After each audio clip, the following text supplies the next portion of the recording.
तो लखनऊ अधिवेशन में बहुत बहुत स्वागत आप सभी का। मैं अमन।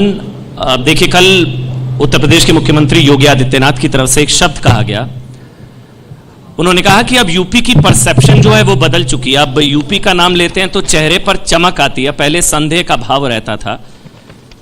क्या वाकई ये चीज हुई है? क्या वाकई अब यूपी का नाम लेने पर चेहरे पर चमक आती है? और इसके अलावा जब उन्होंने कहा कि अब जो है माफिया नहीं महोत्सव का प्रदेश है, उपद्रव नहीं उत्सव का प्रदेश है, इसी पर बात करेंगे। हमारे साथ जल शक्ति मंत्री, उत्तर प्रदेश सरकार में मंत्री, जोरदार तालियों के साथ स्वागत करिए स्वतंत्र देव सिंह जी। स्वतंत्र देव सिंह जी बीजेपी के उत्तर प्रदेश के पूर्व अध्यक्ष रहे। इन्हीं के नेतृत्व में उत्तर प्रदेश में एक बार फिर से योगी सरकार बनी। तो अगर longest serving chief minister Yogi Adityanath हैं तो श्रेय स्वतंत्र देव सिंह जी को भी जाता है। सर, बहुत बहुत धन्यवाद, आपने समय निकाला। मेरा पहला सवाल वही जो योगी आदित्यनाथ जी ने कल कहा कि यूपी का नाम लेने पर अब चेहरे पर चमक आती है, परसेप्शन बदल गई है, पहले संदेह का भाव रहता था। अगर आप थोड़ा एलैबोरेट कर दें, कैसा संदेह का भाव पहले रहता था और अब क्या चीजें बदल गई हैं? स्वतंत्र देव जी। पिछले सपा बसपा का शासन कई सालों से था और कभी चुनाव हुआ राज्य के अंदर तो उनकी योग्यता, उनके विकास, उनकी गुंडागर्दी के ही कारण वोटिंग होती थी। एक बार बसपा को निपटाते थे तो सपा आ जाती थी, सपा को निपटाते थे तो बसपा आ जाती थी। ये दोनों के चक्कर में उत्तर प्रदेश निपट चुका था। निपट चुकने का मतलब पता लगा प्राथमिक स्वास्थ्य केंद्र से डॉक्टर को उठा लिया जाता था और रेप की घटना करके हत्या कर दी जाती थी और रिपोर्ट दर्ज नहीं होता था राज्य में। पश्चिमी उत्तर प्रदेश से लेकर आप देखेंगे गाजीपुर से गाजियाबाद तक, तो आप देखेंगे उस समय ये स्थिति थी कि 5 बजे लोग ताला बंद कर लेते थे दरवाजे का और ताला ला करके छत पर चढ़ जाते थे। और कोई रात में ट्यूबवेल पर पानी जब देने जाता था किसान, तो माँ उसकी पत्नी इंतजार करती थी कि मेरा बेटा या मेरा पति लौटेगा कि नहीं लौटेगा। ये स्थिति उत्तर प्रदेश की थी। लाइट के मामले में वीआईपी जिले कुछ थे, गुंडागर्दी चरम सीमा पर था। दिन में भी लोग चलना पसंद नहीं करते थे, रात में तो हरिद्वार से वह काशी जाने में डरता था, नोएडा से काशी जाने में डरता था मेरे साथ क्या होगा। आज हिंदुस्तान के अंदर कोई व्यक्ति डरता नहीं योगी सरकार में, और भारतीय जनता पार्टी की सरकार में एक व्यक्ति भी नहीं डरता है। अब तो घूमता है, फिरता है और 5 बजे नहीं 12 बजे रात को भी बेटी शादी समारोह से अपने घर पहुंच जाती है। किसी का हिम्मत नहीं कि उसको छेड़ दे। यह है उत्तर प्रदेश। तो और आज पूरी दुनिया के लोग अब घूमने नहीं आ रहे हैं, हिंदुस्तान में निवेश करने आ रहे हैं। तो मतलब 6 साल की सबसे बड़ी उपलब्धि कानून व्यवस्था, लॉ एंड ऑर्डर। अगर एक मैं पूछूं तो कानून का राज और ईमानदारी के साथ, कानून के राज के साथ साथ जो योगी सरकार ने काम किया नरेंद्र मोदी जी के नेतृत्व में, कभी कल्पना यह राज्य नहीं किया था कि मुसहर, बनटांगिया और थारू के बच्चे भी दरोगा बनेंगे, सिपाही बनेंगे। आज थारू के बच्चे भी ट्रेनिंग लेंगे। जो शराब उतारते थे, जो लोग बुरी नजर से देखते थे, जिनके बच्चे स्कूल में नहीं पढ़ते थे, जिसके लिए पक्का मकान नहीं रहता था, आज उनको पक्का मकान मिल रहा है। राजस्व गांव में उनका नाम दर्ज हो रहा है, वोट के अधिकार हो रहे हैं। और ये जातियां, जो पंक्ति के अंतिम व्यक्ति था, जो सपना है भारतीय जनता पार्टी का, वह सपना आज साकार हो रहा है। और उस गरीब को पेट भरने का भी काम किसी ने किया है तो डबल इंजन की सरकार मोदी योगी सरकार ने किया है कि उसको पेट भी भरने का काम किया और पक्का शौचालय। इसके कारण आम जनता को लगा कि लोकतंत्र है, प्रजातंत्र है। यही तो लोकतंत्र है, प्रजातंत्र। पहले क्या था? फिर पहले गुंडागर्दी एक खानदान का राज था, एक परिवार का राज था। जो वह चाहते थे वही होता था। आज नियुक्तियों को भी आप देखेंगे, नियुक्तियां में भी पहले लोकतंत्र नहीं था, गुंडागर्दी था। राज्य के अंदर गुंडागर्दी था, एक परिवार का शासन था। पीसीएस की नौकरी लगे चाहे किसी की सूची आ जाती थी। आज एक मंत्री सूची नहीं दे सकता है और कोई गुंडों को छोड़ाने के लिए एक मंत्री किसी थाने में फोन नहीं कर सकता है। ये कानून का राज। अच्छा, क्योंकि आपने अपराध का, कानून व्यवस्था का, लॉ एंड ऑर्डर का जिक्र किया, तो मैं आपका एक स्टेटमेंट पढ़ देता हूं। पहले तो योगी आदित्यनाथ जी कहते हैं मिट्टी में मिला देंगे, फिर आप एक कदम आगे बढ़ के कहते हैं अपराधियों को नानी याद दिला देंगे। अखिलेश यादव कहते हैं कैसी भाषा बोलते हैं आप लोग? देखिए, जैसा व्यक्ति वैसा ही सख्त प्रशासन। आज योगी सरकार के कारण ही शांति है राज्य के अंदर। क्या ये अपराध गैंगवार होता था, आज उत्तर प्रदेश में आप देखेंगे कि बिल्कुल शांति व्यवस्था है और इसी कारण लोग डरे हुए हैं। योगी सरकार के कारण ही और योगी जी के कारण ही आज गुंडे त्राहिमाम कर रहे हैं, नहीं तो ये गैंग चलाते थे पूरा। नहीं, लेकिन वो कहते हैं मिट्टी में मिला देंगे, नानी याद दिला देंगे। सजा देना तो कोर्ट कानून का काम है। तो कानून का मंत्री काम और करेगा। योगी जी कहते हैं मिट्टी में मिला देंगे और आप कहते हैं नानी याद दिला देंगे। तो माफियाओं को यदि मिट्टी में और नानी याद नहीं दिलवाएंगे जो माफिया हैं, तो कानून अपना काम करता है। देखिए, सदन का क्या हम बोलते हैं, लेकिन कानून का राज है और सख्त से सख्त कानून उनको सजा सुनाएगी। जो भी दोषी हैं कोई भी बख्शा नहीं जाएगा योगी सरकार में, आपको पूर्ण विश्वास दिलाता हूं। आरोप दरअसल ये लगते हैं स्वतंत्र Dev ji, law and order सुधरा है, इसमें कोई दो राय नहीं है, लेकिन आरोप लगते हैं एनकाउंटर राज आ गया है, बुलडोजर शाही चल रही है, बुलडोजर राज आ गया है। और बुलडोजर एक धर्म, मतलब एक वर्ग का मानना है कि उससे असर भी है, लेकिन एक वर्ग का मानना है कि भाई एक धर्म के लोगों पर बुलडोजर चलाया जा रहा है। बुलडोजर शाही, एनकाउंटर राज, इन आरोपों पर आपका क्या जवाब है? देखिए, पिछली सरकारों ने इस राज्य की छवि बहुत खराब किया था। कोई आजमगढ़ का व्यक्ति अपना नाम बता देता था बॉम्बे में या राज्य के दूसरे कोने में, तो उसको कमरे नहीं मिलते थे। इस राज्य की छवि बदली है। इस राज्य की छवि बदलने के पीछे कारण है मोदी योगी। योगी जी की ईमानदारी, उनकी तपस्या, उनका तप, उनका त्याग। आम जनता को लगा ये व्यक्ति अपने लिए नहीं जीते हैं, इस राज्य के गरीब से लेकर गरीब यानी 25 करोड़ जनता जनार्दन के लिए जीते हैं और जनता के खुशहाली के लिए जीते हैं। आप रोजगार मिल रहा है, नौकरी लोगों को मिल रहा है, पक्का मकान मिल रहा है, शौचालय मिल रहा है और नियुक्तियों में 1 रुपया का भ्रष्टाचार इस राज्य में नहीं हो रहा है। इसलिए राज्य के लोगों ने मोदी जी को और योगी जी को लोगों ने स्वीकार किया है, इस राज्य के डबल इंजन सरकार को स्वीकार किया है और जनता दिल से मोदी योगी को चाहती है, ऐसा नहीं दिल से। और इसलिए कानून, देखिए कानून का अपना, अब कानून अपनी जगह है, कानून का राज है, लेकिन आम जन को लगता है कि रोटी, भरपेट भोजन और पक्का छत भी एक गरीब के कल्याण की जो योजना है, जो गरीब के कल्याण के लिए योजना बनी है, वह ईमानदारी से उस बच्चे तक पहुंच रहा है। कभी कल्पना नहीं था कि मोजा मिलेगा, जूता मिलेगा, स्वेटर मिलेगा, कपड़ा मिलेगा और भोजन सामग्री जो प्राथमिक पाठशाला में मिलेगी, इतना स्वास्थ्य वर्धक मिलेगा, ये कल्पना नहीं था भाई। सपा बसपा में लोग लूट लेते थे।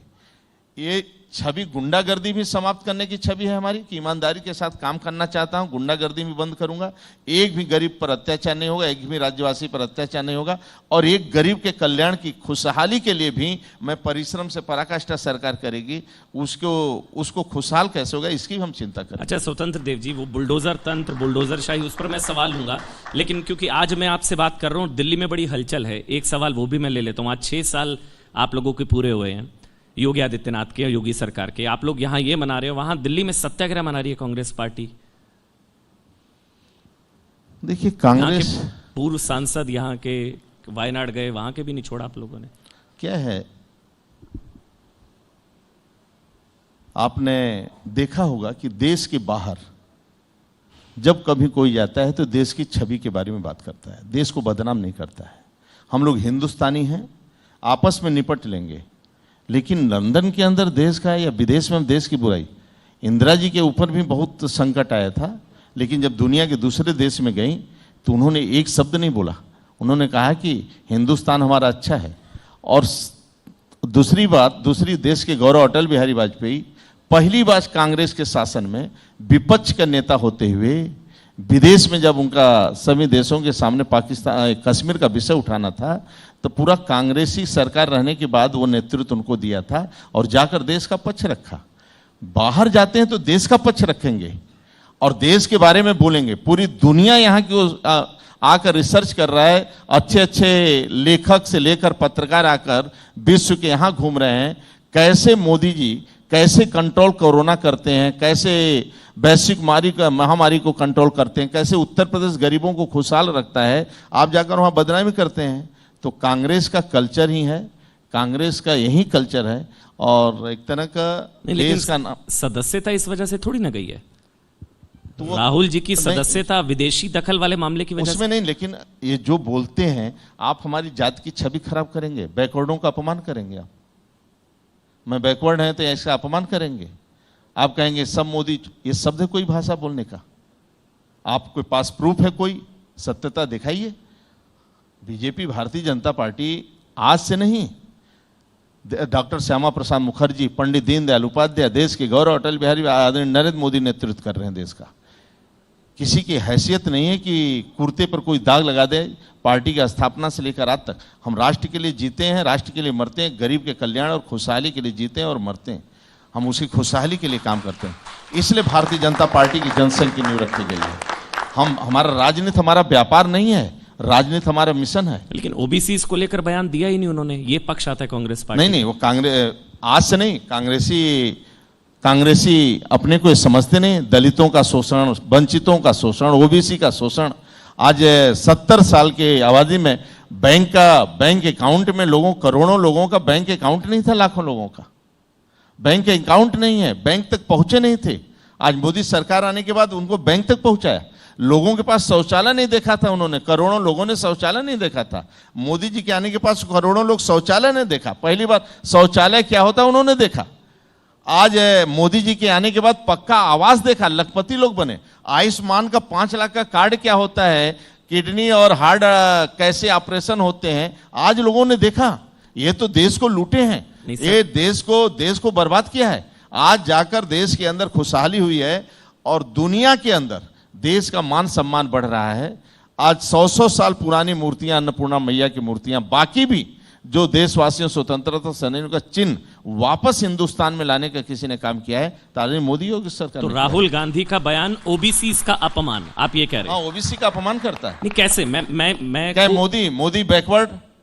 सभी मोदी बैकवर्डों को गाली देंगे? सब बनिया और जो बैकवर्ड बनिया है गाली देंगे क्या? सर वो कहते हैं, उन्होंने जो स्टेटमेंट है कोट अनकोट, सारे मोदी चोर नहीं कहा, उन्होंने कहा सारे चोर मोदी ही क्यों, सारे चोर मोदी ही क्यों, ये कोट अनकोट उनकी स्टेटमेंट। तो ये ओबीसी का अपमान है। हाँ, अपमान है, ओबीसी का अपमान है। आप ओबीसी दलितों, शोषित वंचित का अपमान करेंगे? आप उनको किस रास्ते पर आप ले जाना चाहते थे? ये लोकतंत्र देश था, राजतंत्र, उनके बदौलत पर आप सरकार बनाते थे और सरकार बनाकर राज्य को आप लूट रहे हैं और भ्रष्टाचार कर रहे हैं। घोटाला लेकर आजादी से आज तक, नेहरू और सोनिया तक घोटाला ही घोटाला है और आप घोटाला करते थे, राज्य का अपमान करते थे। आज देश का मान सम्मान दुनिया के अंदर बढ़ा है और योगी सरकार राज्य के अंदर। आप मेरे को बताइए, राम मंदिर का नींव रखा गया, हिंदू और मुसलमान कितना खुशहाल रहे, एक चींटी भी नहीं मरी।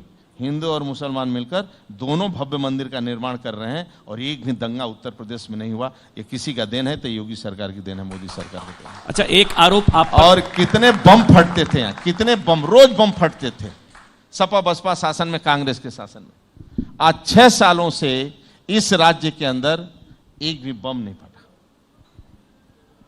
यह है योगी सरकार। इसलिए कानून का राज है और जो भी दोषी होता है, थोड़ा दोषी जो पाया गया उसको कोई बचा नहीं सकता है, उसको जेल जाना है। और मान लो पुलिस पर आक्रमण करता है, पुलिस पर तो गाड़ी पलटेगी, तो वह आपका इनकाउंटर होता है। जब आप आमने सामने गोली चलेगी तो उसमें तो कोई नहीं। सर मेरे पास कुछ आंकड़े हैं, ये मार्च 2020 से मार्च 2023 178 अपराधियों का एनकाउंटर हुआ, मतलब 178, और 4,947 जख्मी हुए।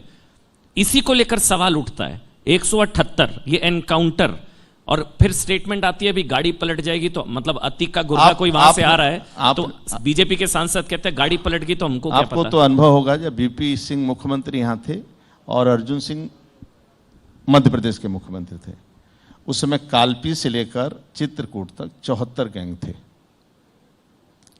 मजबूरी होता है जब गुंडे डकैत इस प्रकार की कार्रवाई करते हैं तो इनकाउंटर, पुलिस पर आक्रमण, पुलिस जा रही है जंगलों में, जब वह अपना ढूंढती है, घूमती है, तब जो दोनों तरफ से गोलियां चलती हैं तो उसमें कोई ना कोई आदमी तो मरेगा ही ना। इनकाउंटर उसको कही नहीं, तो जब पुलिस पर आक्रमण करेगा, पकड़ में नहीं आएगा तो इनकाउंटर होता है और गाड़ी पलटती। अब कुछ भी हो सकता है उसमें, आप क्या करेंगे? अपने आप भागेंगे, स्पीड में गाड़ी चलाएंगे, तो कुछ न हो सकता है।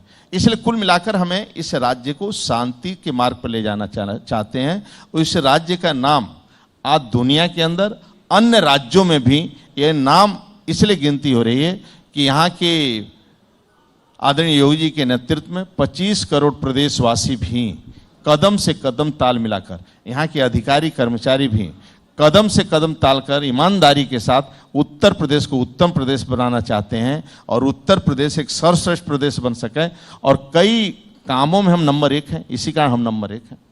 अच्छा, एक और सवाल, आरोप ये लगता है, क्योंकि मैं सारे वो सवाल लूंगा जो आरोप आप लोगों पर लगते हैं। स्वतंत्र जी, आरोप लगता है कि भाई आप लोग एक धर्म की बात करते हैं, मतलब अयोध्या में दीपोत्सव होता है, कावड़ियों पर हेलीकॉप्टर से पुष्प वर्षा होती है और सरकारी फंड से रामायण का पाठ होता है, रमजान के लिए कुछ नहीं होता है। यह आरोप लगता है आप लोगों पर। देखिए, इस राज्य में रमजान हो चाहे सभी त्यौहार हो, शांतिपूर्वक होते हैं, शांतिपूर्वक हो रहा है और इसलिए कावड़ यात्रा पर प्रतिबंध लगता था, डीजे पर प्रतिबंध लगता था। सपा बसपा शासन में कावड़ यात्रा पर, देव दीपावली, दीपोत्सव, राम बारात पर प्रतिबंध लगता था।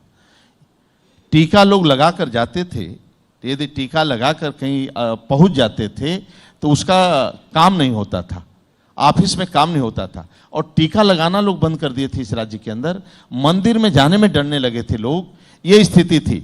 उस मनोबल को बढ़ाने के लिए कावड़ यात्रा पर हेलीकॉप्टर से पुष्प की वर्षा करने वाला यदि राज्य का कोई मुख्यमंत्री है तो योगी सरकार है, जो सरकारी हेलीकॉप्टर से पुष्पों की वर्षा होती है और दिव्य भव्य कुंभ में भी हेलीकॉप्टर से वर्षा होती है और उसी दिव्य भव्य कुंभ में स्वच्छता कर्मियों का भी पैर धोने का, एक गरीब का सम्मान क्या होता है। आदरणीय नरेंद्र मोदी जी उस आकर दिव्य भूमि में एक गरीब का पैर धोने का भी काम किया, यदि पक्का मकान भी देते हैं, एक गरीब का सम्मान क्या होता है दलित शोषित वंचित का, वो भी दिखाते हैं। वो भी देश का भविष्य है।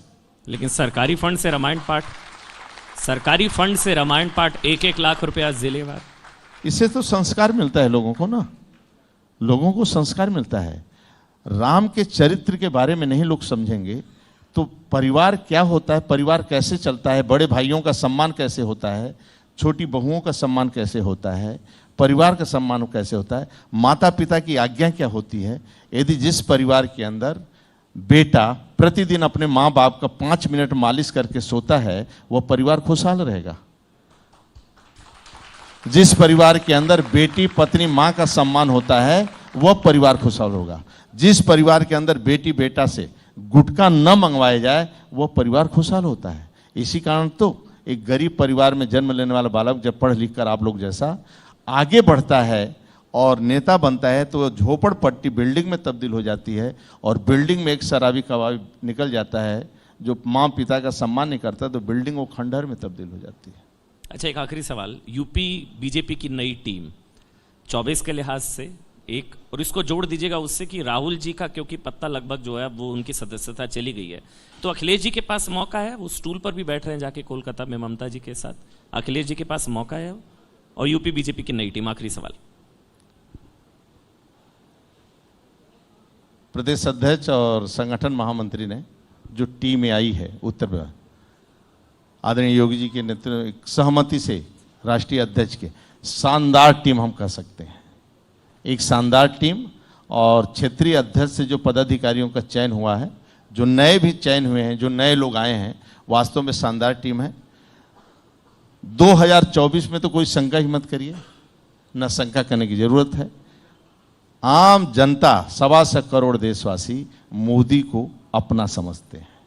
एक गरीब माँ से पूछेंगे कि माँ तुम्हारा वोट किसको दोगी, तो गरीब दलित का माँ बोलती है कि अपने बेटे को वोट दूंगा। हम कि बेटा कौन है, बोलती जो बेटा मेरा यह है जो मेरा पक्का मकान बनाया है, ये आयुष्मान का कार्ड दिया है, गैस का कनेक्शन दिया है, बिजली का कनेक्शन दिया है, प्रधानमंत्री बीमा योजना दिया है, वही मेरा बेटा नरेंद्र मोदी है, अपने बेटे को मैं वोट दूंगा।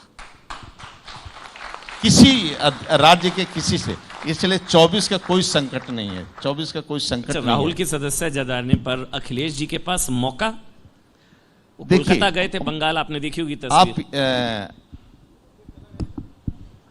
विपक्ष में रहने के बाद सुख सुविधा से वंचित होना चाहिए। सुख में भोगो मत, सुख मत दो, संघर्ष करो, पार्टी के लिए संघर्ष करना चाहिए। और ईमानदारी के साथ संघर्ष करना चाहिए। और सत्ता पक्ष में, विपक्ष में जो सत्ता पक्ष अच्छा काम कर रहे हैं तो उनकी भी प्रशंसा करिए, लेकिन अपने कार्यकर्ताओं से लेकर सभी को लिए संघर्ष करना चाहिए। न अखिलेश संघर्ष कर पा रहे हैं, न राहुल संघर्ष कर पा रहे हैं। आजम खान के लिए एक दिन भी जेल नहीं गए। संघर्ष करना चाहिए।